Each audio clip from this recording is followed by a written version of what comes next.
Hello and welcome to Daily Star News Analysis, where we look at today's big news. And today we have quite a bit of major developments, one of them being the protests and strikes over the NCT deal, Jamaat's manifesto that was unveiled yesterday, and who can administer the oath to new MPs. The law advisor has sort of shed light on that subject.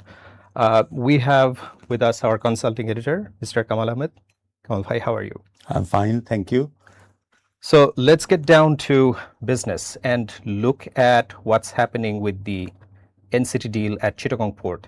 The shipping advisor today went to Chittagong, where he was met with protesting employees.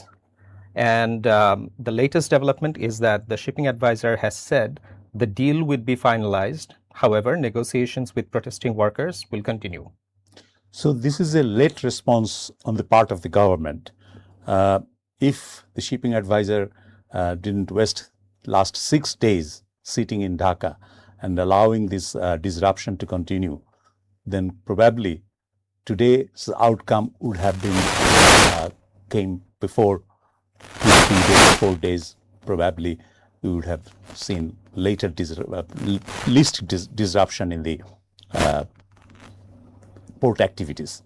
The NCT deal means the new container terminal management, new mooring container terminal management issue, and the local officials, also employees, dock workers, and port users. Everyone is against that. Maybe there are rooms for discussion and a settlement possible. And today's initiative, after he went there and sat with the protesters, they suspended this action for 2 days. So it clearly shows that there's room for dialogue. We hope that that dialogue will continue and no new strike will come into effect from Sunday. And the protesters said that they're sort of giving it a break for 2 days because of Ramzan, the essentials that people are going to need for Ramzan. So with public interest in mind, they have decided to do that. So that's yes, probably of course, the supply should remain uninterrupted, and there's the problem.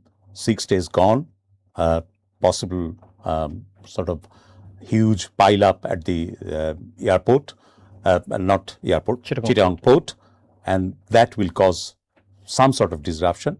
Though still we are not feeling it, probably we will start to feel it within a couple of days.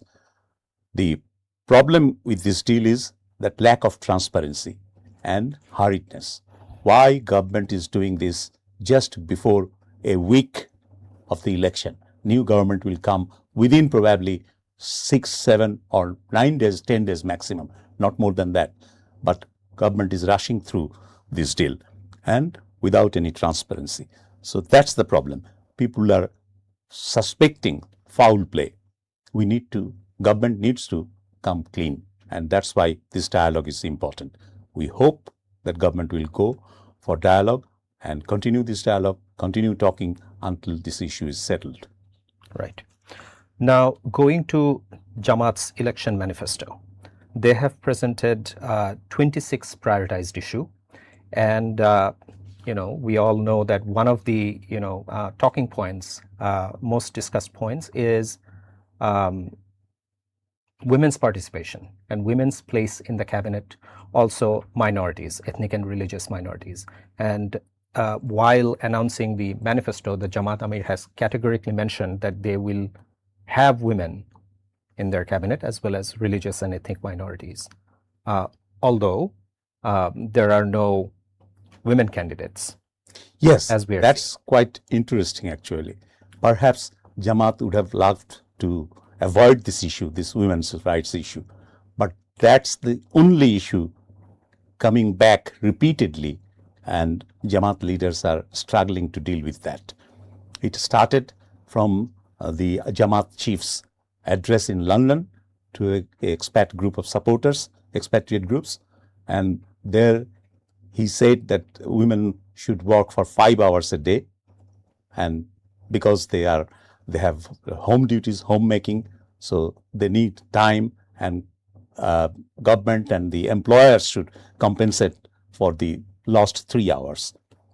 But why and how many employers are willing to do that? And problem is that actually it will discourage or shut down the door of employment for women.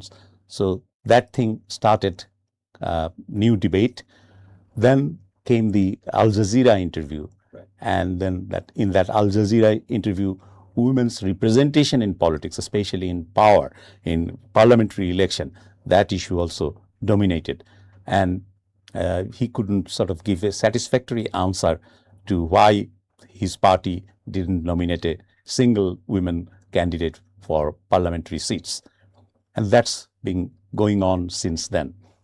Then came the X account's alleged hacked statement or status, where some derogatory words, terms have been used against women. So it's continuously coming back again and again and again, and that's dominating Jamaat's electioneering somehow, which they wished probably could avoid. Yesterday, the Jamaat chief, during his presentation of Jamaat Manifesto, promised that women will be represented significantly in the cabinet. Right. He also added that minority representatives also will be included in the cabinet. But the reality is that the whole Jamaat nomination shows only one minority candidate, right, a Hindu candidate from Khulna, Krishna Nandi. No women candidates. If we say that the government or cabinet is 30-member cabinet or maximum 50-member cabinet, so 1/10 of the cabinet members can be technocrat from technocrat quota, non-elected or unelected people. So probably 3 to 5 people he can accommodate in the cabinet. How many of them will be women? How many from different marginal groups? How many from minorities? So that's a big question. And most fundamental question is that if they are not elected, they will be at the mercy of their master, the appointing authority, Prime Minister.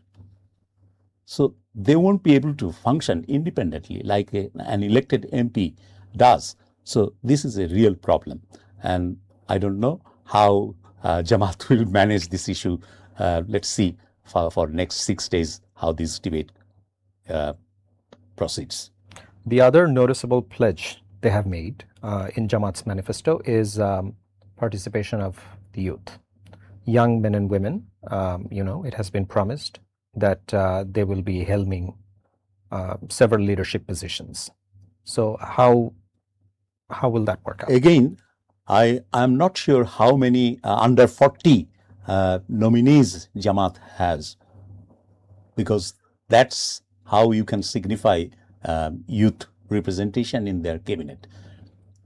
They have alliance partner NCP, and NCP is full of young leadership. Right. How many of them will succeed? We have to see. So it's still unclear whether empowering the youth is only a rhetoric, or would it be a possibility, real possibility? Right. Now, moving on to who can administer the oath to new MPs. The law advisor today sort of tried to explain that because we have an exceptional situation that the speaker is missing and the deputy speaker is in jail. So under this circumstance, the law advisor explained that the president, in consultation with the chief advisor, can decide or choose someone, or the chief election commissioner can step in this role. The first proposition that the chief advisor can consult with the president and find out a way out, that seems a little bit bizarre, because that's out of the Constitution. Constitution doesn't provide any kind of provision for the outgoing head of government, chief executive, to decide in consultation with the president. No, there's no provision like that. But the second proposition, that the chief election commissioner can administer oath, that's a possibility, and that can happen under the existing constitution if the newly elected MPs are not given oath within 3 days. Right. So probably that's more feasible, practical, and acceptable solution way out in this situation, because we know the last speaker is missing and her deputy is in prison. Right. And they're also facing cases. Yes, of course. Okay. Thank you, Kamal Bhai, for being with us. That's it for tonight. Okay.